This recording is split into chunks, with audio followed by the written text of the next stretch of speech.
Tout le monde qui tombe sur cette vidéo dit la même chose. Personne ne dit le contraire. Tu verras que même toi, tu te dis aussi la même chose. Et on va les vérifier. Alors, qu'est-ce que tout le monde se dit? Tout le monde dit qu'il a une grande destinée. Tout le monde dit que Dieu lui a promis des grandes choses. Tout le monde dira qu'il a des grandes promesses. Tout le monde dit qu'il a un avenir meilleur. Tu vois, c'est aussi ton cas. Toi aussi, tu te dis la même chose. Mais quand tu essaies de vérifier, tu verras que ce n'est pas tout le monde qui finit par accéder à cette grande destinée. Ce n'est pas tout le monde qui finit par voir toutes ces grandes promesses-là s'accomplir dans sa vie. Ce n'est pas tout le monde qui finit par avoir un avenir meilleur. Alors la question qui se pose, à qui la faute maintenant? C'est la faute de Dieu ou c'est à nous la faute? Parce que pourquoi si Dieu m'a promis de grandes choses, pourquoi si moi-même je désire ardemment accéder à cette grande destinée-là, à avoir un avenir meilleur, pourquoi il y a des gens qui naissent, qui grandissent et meurent comme ça sans pour autant accéder à cette grande destinée-là? Est-ce que c'est Dieu qui est méchant? Pourquoi Dieu a-t-il dit il a formé des projets de bonheur et de paix et non de malheur? C'est-à-dire, nous tous, on doit accéder à ces bonheurs-là. Pourquoi certaines personnes naissent, grandissent et meurent comme ça sans goûter à ces bonheurs-là? Ils vivent toujours dans les malheurs. Alors, à qui la faute? La faute de Dieu ou bien à nous la faute?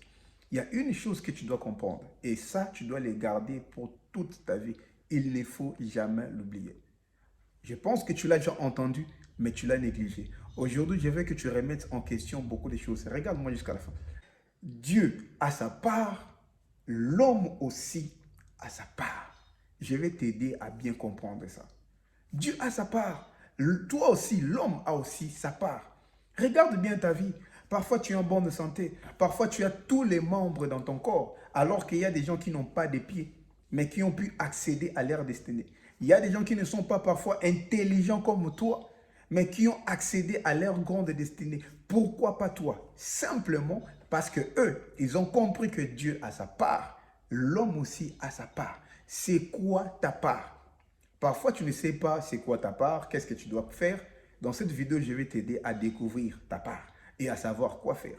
Alors, pour comprendre, pour bien comprendre ta part, je vais te poser trois questions fondamentales. Et les réponses à ces trois questions vont exactement t'aider.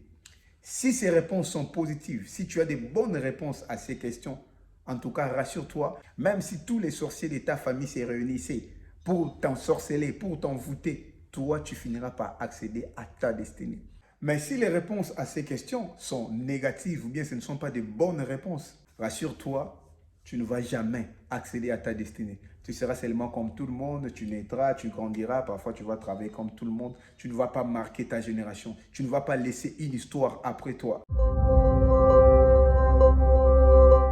La première question, c'est quoi cette destinée que Dieu a prévue pour toi?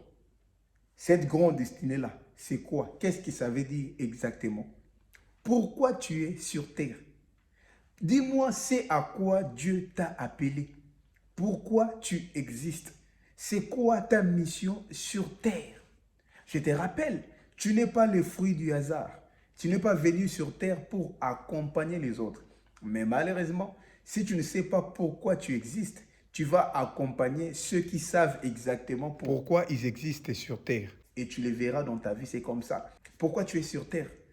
Tu n'es pas né, grandi pour devenir comme tout le monde, pour être comme tout le monde, pour vivre comme tout le monde, pour faire les choses comme tout le monde fait, pour te ressembler à tout le monde. Non, tu as une mission très particulière. Tu n'es pas appelé à être comme tout le monde. Non, tu es différent. Tu es différent de tes frères.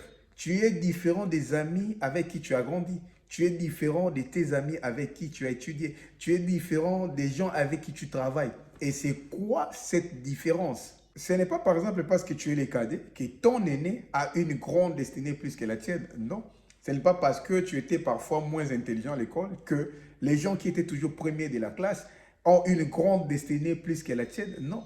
Regarde ceux qui réussissent aujourd'hui, ceux-là que tu acclames, ceux-là qui passent à la télé, ceux-là qui sont célèbres aujourd'hui. Beaucoup n'ont même pas étudié. Beaucoup ne sont même pas allés loin avec les études. Je ne te conseille pas d'abandonner les études. Hein. Non, il faut bien me comprendre. Il faut étudier. Mais je dis simplement que Ce n'est pas parce que tu es intelligent à l'école que tu vas forcément réussir dans la vie. Non, regarde, même dans la vie, c'est comme ça. Ce n'est pas tous ces gens-là qui étaient toujours primés de la classe qui réussissent dans la vraie vie. Non, ce n'est pas toujours le cas.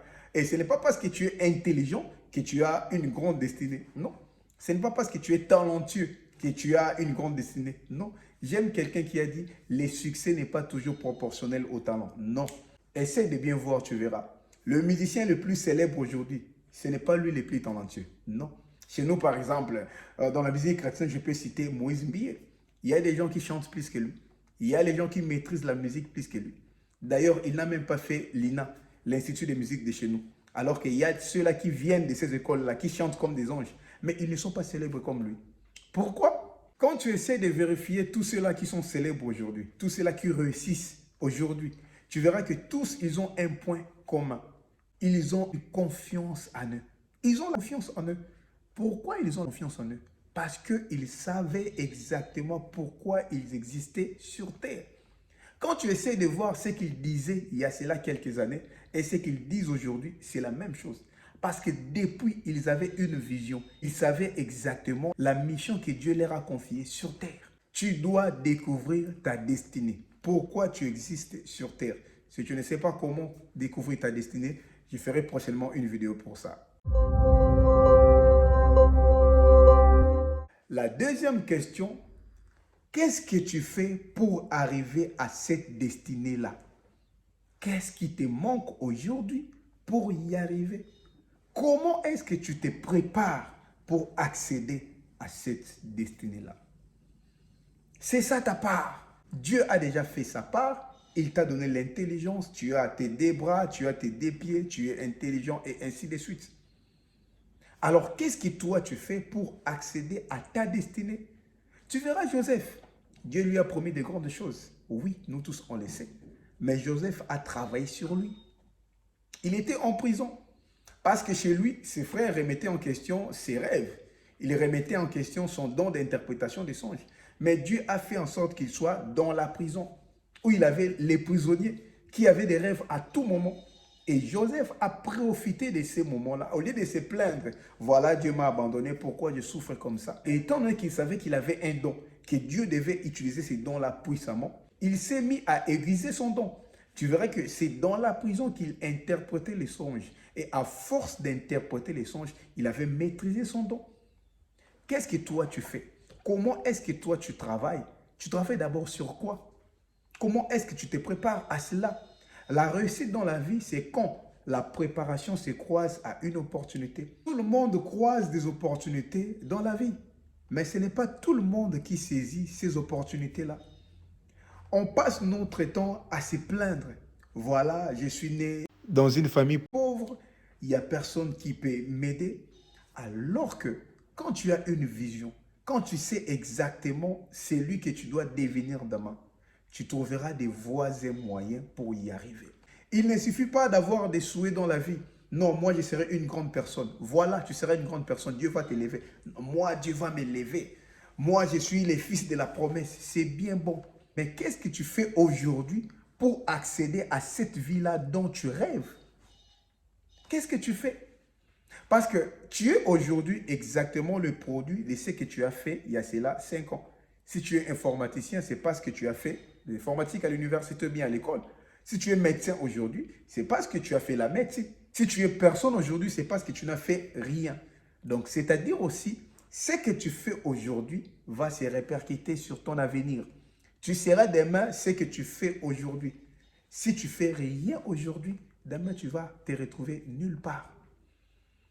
Beaucoup de gens naissent, grandissent et meurent comme ça sans rien accomplir. Pourquoi? Parce qu'ils ne savent pas qui ils sont, pourquoi ils existent sur Terre et ils font. Il y a même des gens qui savent exactement ce qu'ils doivent faire. Il sait qu'il a des souhaits. Il sent dans son cœur que moi je dois être comme ça, moi je dois aller là-bas. Mais ils ne font rien pour ça. Ils ne font que prier. La prière, je suis désolé, je vous enseigne tout le temps sur la prière. Mais la prière seule ne suffit pas.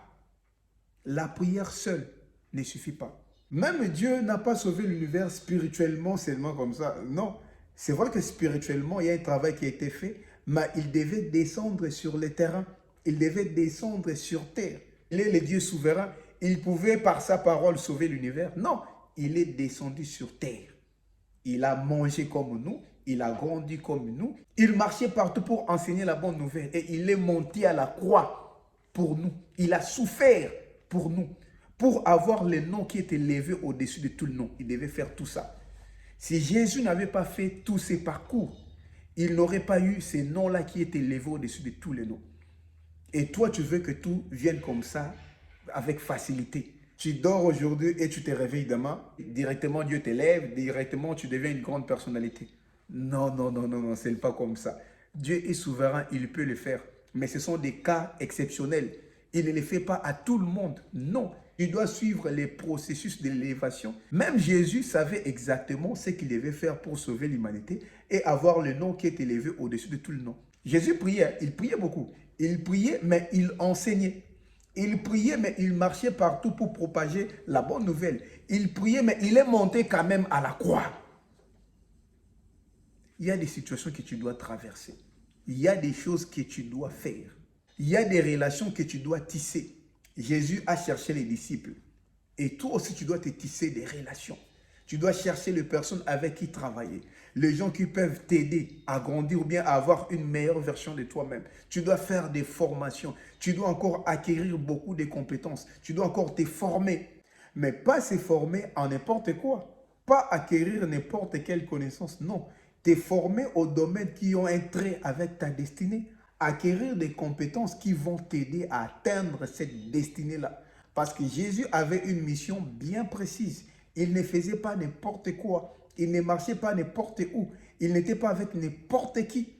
Il avait des disciples parce qu'il savait qu'après lui, son message devait être pérennisé. Et ceux qui devaient pérenniser son message, c'était ses disciples. Il prêchait, il faisait le miracle. Pourquoi? Parce qu'il savait que les gens devaient croire en lui, croire en son message. C'est-à-dire, tout ce que tu dois faire doit être en rapport avec ta destinée, avec celui que tu veux devenir demain. Arrête de suivre n'importe quelle vidéo. Tu es sur le net, tu suis n'importe quoi, tu regardes n'importe quoi seulement pour rire. Non. Suis les vidéos qui ont un trait avec ta destinée, qui vont t'aider à découvrir des compétences qui vont t'aider. Tu ne dois pas avoir comme ami n'importe qui. Reste avec les personnes qui vont ressortir le meilleur de toi, qui vont t'aider à grandir. Et pars pas n'importe où. Tu dois être dans un milieu où les gens te boostent. Un milieu où il y a des gens qui ont aussi, eux, leur destinée, qui travaillent aussi sur leur destinée. Quand tu les entends parler, ils te boostent. Ils te donnent envie de travailler encore dur. Pas te faire accompagner des gens qui voient les sorciers partout. Quand quelqu'un réussit, il est forcément un sataniste. Ils te communiquent la négativité. Ils sont toujours pessimistes, qui voient toujours le mauvais côté des choses. Ils ne voient pas les bons côtés des choses. Ils ne croient pas au travail. Ils ne croient pas à la réussite. Ils ne croient pas à la puissance de Dieu. Ne restez pas dans un milieu comme ça. Tu ne vas pas accéder à cette destinée en restant chez toi à la maison, en croisant les bras, en priant seulement. Non, tu dois descendre sur le terrain. Toi aussi, tu dois travailler. Et la troisième des questions pour finir, est-ce que tu as déjà pris suffisamment de temps pour prier? Prier pour ta destinée. Est-ce que tu as déjà prié? Est-ce que tu as déjà fait même une retraite de 7 jours, je ne sais pas, même de 21 jours pour ta destinée, pour ta vie? Écoute, les grandes destinées s'écoulent l'enfer. Quand tu as une grande destinée, l'enfer n'est pas d'accord avec toi. Les sorciers de ta famille ne sont pas d'accord avec toi. Les combats vont s'élever. Ils vont te compliquer. Ils vont envoyer même des mauvaises personnes autour de toi. Ils vont te pousser parfois à faire des mauvais choix, à prendre des mauvaises décisions qui auront un impact négatif sur ta destinée.